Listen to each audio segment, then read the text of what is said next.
How's it going, guys? I have another book review for you today, and it is on Kyle vs. Layla, Battle for the Cyberdomes by Stuart Wilson. A couple of months ago, I got a message on my inbox on YouTube from Stuart Wilson asking if I could read and review his book, and if not, then just share the links in one of my videos. And I told him that I would, and it took me a really long time to do it, so I apologize, Stuart. I'm sorry for how long it took me. But yeah, I'll leave the links below if you'd like to check it out. There's a link to Amazon and Smashwords, I think. You can also get it on iBooks. I don't have an e-reader, so I've only got my little iPod, so I read it on there. I got it for free on iBooks. So if you'd like to read it, then check it out. So at the opening of the story, we are introduced to Kyle Rivers, a 14-year-old boy who's in a hospital for paralysed children. We don't know much about him, only that he was in an accident and that his parents are dead. One night he's visited by strangers and at his consent is injected with a liquid that brings mobility back to his legs. The next day he's taken to a facility that turns out to be like a secret training ground / headquarters for secret agents who do things like save the day against like mythical creatures and things like that. They use advanced technology unknown to man, and I was pretty impressed by all the technology that was there. Turns out that Kyle has been selected to become one of these cadets, and we don't yet know why. While he's there, some really interesting, concerning and sinister things begin to happen there, and it's up to him to find out what's going on and to try and stop it. Later on, but not much, we meet Layla. I think she's about the same age as Kyle, and she has an ability known as Ra-Chi. It's kind of like I think it's called telekinetic. Please correct me if I'm wrong. I haven't really brushed up on my telekinetic thing, but telekinesis, move things around, and she's got like powers and stuff. Through events and circumstances, she ends up locked up in this facility in like a virtual prison, and she has to find a way out and survive.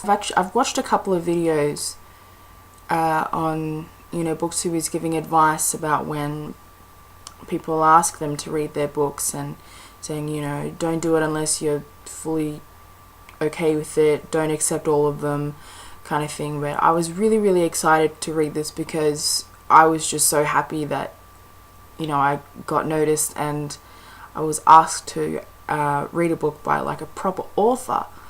I mean, like, it's really cool to get like a request to read a book, but when a proper author asks you to read his book, it's just an honor. But he did ask me to review it, and so I'm gonna give like an honest opinion about it. And I had a few problems with the book, and I'll tell you what they are.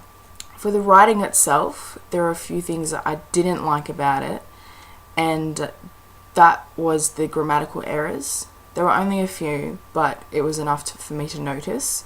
Some things like some words not being spelled correctly, or some words not being used correctly, or some speech marks not being there when they should have been. One of the reasons why I don't really read fan fiction anymore is because there's nothing worse than reading a book or a story and having spelling and grammatical errors all over the place. It just puts me off the stories and I just can't handle it.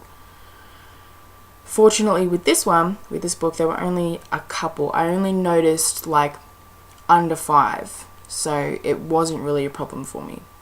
Another thing that I didn't enjoy about the book was the pace.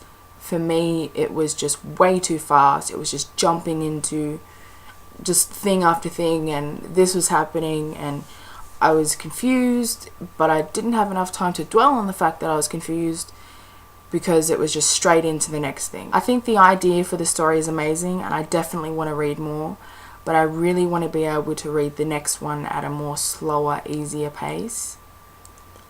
I found Kyle just going along with things and not really questioning them when I was questioning them. And I think because I was questioning them, because I didn't understand it, it just didn't really seem very realistic. There were I think 1 or 2 things that was pretty predictable in the story. To me personally, it felt rushed. The whole thing just felt kind of rushed. I think there's not many pages. Obviously on this tiny little thing there were a lot. There was like 1030 pages actually. Probably because of the size of the font that I was reading it at. But it didn't last long. Like the book wasn't that long, but a lot of things happened in it for a book so short. Now I want to talk about Kyle. Kyle used to be a boxer, like a teenage boxer, and obviously the traumatic event of his parents dying has just changed something in his head, and he finds himself dwelling on his parents a lot, and it just messes with his head. But I think he's kind of naive about everything. I think he's curious, but not enough to the point where he, like, in the beginning, just really asked questions. I think that was my big problem, that he didn't ask questions. Probably because with me personally, like in real life, I always ask questions, especially like, for example, at TAFE, which is like college. I'm constantly asking questions because I hate, sorry about that, because I hate not knowing something. If I get even slightly curious, then I'm always asking, what is that? Why is it like that? What's going on? So I think it just annoyed me because there were some things that I had questions about, but Kyle wasn't asking them, so I was left wondering, and that was a little bit annoying. But you know, that's just how Stuart made Kyle, and that's fine. Layla, on the other hand, is a very strong-willed girl, and I love her character. I think that she was just fantastic. I loved how strong she was. I loved how quick-witted she was. She had really funny comebacks, and she was just a very determined girl, and I was pretty happy with that. I think the plot was good, just needed a little bit more. I can't find this book on Goodreads, so I can't give it a rating on Goodreads, but I will say, just for the purpose of this video, that I will give this book 3 stars. I think a little bit more and it'll be 4-star worthy, especially with the pace and just a couple of grammatical errors. But I do recommend reading it. Read it, like, it's good. And especially considering it's kind of like a genre that I don't read. I'm into horror and fantasy and magic and paranormal and thriller and zombies and, you know, just that kind of thing. I'm not really fully into like modern stories, just like everyday life stories, like in real life. I'm not really into that. But because this had a kind of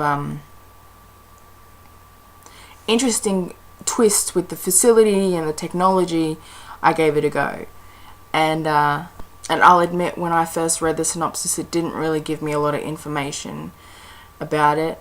So I didn't really know what I was going into, but I gave it a go and I don't regret it. I just want to say to Stuart Wilson, thank you so much for asking me to read your book. It was a huge honor. Just having someone notice you, especially when you've only just started out, is just really, really, really exciting. And, oh man, you should have seen me when I first read that email. I was just jumping around the house. I was so excited. So thank you so much. It really, really, really means a lot to me. I know this isn't probably the best review that, you know, you might have been hoping for, but, you know, there were a few things that I had a problem with. So, you know, I just being honest. So I'm going to end this video here. I will see you in the next video. Stay safe, keep reading. Bye.